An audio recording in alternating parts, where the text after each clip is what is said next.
Welcome to my channel SK knowledge class. दोस्तों आज की इस वीडियो में आपको बताऊंगा के का मान ज्ञात करने, जो कि कह रहा है कि के किस मान के लिए बिंदुएं 3 के 7 -2 और 5 1 संरेख है। ठीक ना, ये तीनों बिंदु क्या है, संरेख है। ठीक ना, तब के का मान निकालना है। तो ध्यान से इस वीडियो को आपको देखना है। यदि आप यूट्यूब पे सर्च मार रहे थे तो ध्यान से आपको देखना है। इतना आसान तरीका कोई नहीं बताएगा जो मैं आपको बताने जा रहा हूँ। ठीक ना, तो इसमें देखिए ये क्या है, 3 बिंदु है इसमें। तो ये हो जाएगा x, ये होता है y। तो इसमें 3 बिंदु है तो एगो को मानेंगे x1 x2 x3, फिर y1 y2 y3, इस प्रकार मानना है। ठीक ना, लिखेंगे x1 बराबर आपका हो जाएगा 3, उसके बाद कोमा x2 हो जाएगा 7, उसके बाद x3 आपका हो जाएगा 5। ठीक, फिर y1 बराबर हो जाएगा k, उसके बाद y2 बराबर हो जाएगा आपका -2, फिर y3 बराबर हो जाएगा 1। ठीक ना, इस प्रकार मान लेना है बिंदु। ठीक ना, सवाल में कह रहा है कि संरेख है। क्या कह रहा है, संरेख है। तीनों बिंदु जो है संरेख है। संरेख कब होता है, जब त्रिभुज के क्षेत्रफल बराबर 0 हो जाए तब संरेख होगा। लिखेंगे संरेख होंगे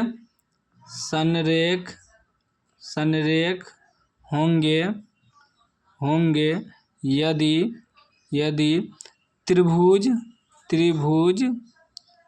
का क्षेत्रफल बराबर 0 हो। संरेख होंगे यदि त्रिभुज का क्षेत्रफल बराबर 0 हो जाए तब संरेख होगा। तो अब देखिए त्रिभुज का क्षेत्रफल का सूत्र क्या होता है, उसको लिखेंगे। त्रिभुज का क्षेत्रफल का सूत्र होता है 1/2। ठीक ना, 1/2 ब्रैकेट में x1 y2 घटा y3 ब्रैकेट बंद, फिर प्लस x2, फिर ब्रैकेट में लिखेंगे y3 घटा y1, फिर प्लस x3 ब्रैकेट में लिखेंगे y1 घटा y2। यह होता है त्रिभुज का क्षेत्रफल। और इतना बराबर क्या करेंगे, 0 रखेंगे, तब जाके संरेख होगा। इसी में विद्यार्थी कंफ्यूज करता है कि संरेख क्या है। संरेख होता है यदि तीनों का जब क्षेत्रफल निकालेंगे 0 हो जाएगा तब संरेख होता है। ठीक ना, तो अब देखिए 1/2 है, 1/2 x1 कितना है, 3 है, ब्रैकेट में y2 घटा y3 कितना है, -2 है, घटा y3 कितना है, 1 है, फिर प्लस x2 कितना है, 7 है, फिर y3 घटा y1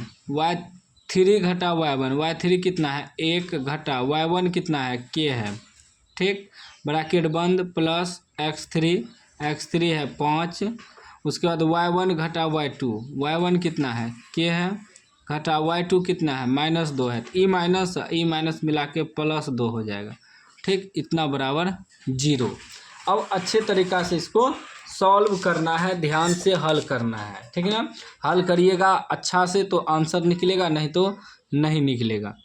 अब देखिए 1/2, ठीक, 3 गुना, ब्रैकेट में है तो गुना में है तो माइनस प्लस, चिन्ह माइनस का 3 हो जाएगा, माइनस प्लस चिन्ह माइनस का, माइनस तो प्लस होगा लेकिन चिन्ह माइनस से का रह जाएगा, 2 1 3 हो जाएगा।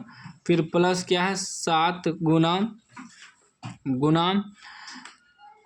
ये तो के में 1 घटेगा, नहीं है घटेगा तो गुने हो जाएगा, 7 1 7। ठीक है, डायरेक्ट गुने कर देते हैं। चलिए एक बार लिख देते हैं ब्रैकेट में ही, 1 - के गुना ही होगा, प्लस 5 × k + 2। अब की बार पूरा गुना करके लिख देते हैं। ठीक है ना, देखिए 1/2 ये हो जाएगा -3 × 9, प्लस 7 गुना 1 करेंगे तो 7, -7 गुना k करेंगे तो 7k, फिर प्लस 5 गुना के करेंगे 5k प्लस 5 दूनी 10 बराबर 0। ठीक है ना। अब देखिए ये हो जाएगा 1/2। अब अंक वाला अंक के जगह करिए, के वाला के जगह, ये दोनों में के है लगा हुआ, तो 5k में से 2k घट जाएगा, तो 5k प्लस में है, माइनस में 7k है, तो 5 में से 7 घटेगा क्योंकि इसमें माइनस लगा हुआ है, तो -2k बचेगा, उल्टा घटेगा ना। उसके बाद देखिए 10 7 17, दोनों प्लस में है, 10 7 17, 17 में से 9 घट जाएगा, तो 9 8 17, 8 बच जाएगा। ठीक ना। 17 में से 9 घटेगा तो 8 बच जाएगा। ठीक, बराबर 0। अब देखिएगा ये क्या है, -2k प्लस 8 बराबर निकालेंगे तो 0, ये 2 इसके बटे में है, तो इधर आके गुना हो जाएगा 0 से, तो ये हो जाएगा -2k प्लस 8 बराबर 0 से गुना करेंगे तो 0 होगा। जब -2k बराबर निकालेंगे तो उधर जाएगा तो -8 हो जाएगा, 2 से कटाइए तो 4 दूनी 8, माइनस माइनस भी कट जाएगा, के का क्या मान निकल गया 4। यही आपका आंसर हो गया, के का मान निकल गया। ठीक ना। इस तरह का सवाल यदि आपको दे कि तीनों बिंदु संरेख है और के का मान निकाले, तो याद रखिएगा संरेख होंगे यदि त्रिभुज का क्षेत्रफल बराबर 0, तो त्रिभुज का क्षेत्रफल का सूत्र बैठा देंगे बराबर में 0 और मान बैठा दीजिए, अच्छा तरीका से हल कर दीजिए, आंसर निकल जाएगा। उम्मीद है कि समझ गए होंगे। समझ गए तो लाइक कर दीजिए, चैनल को सब्सक्राइब कर दीजिए।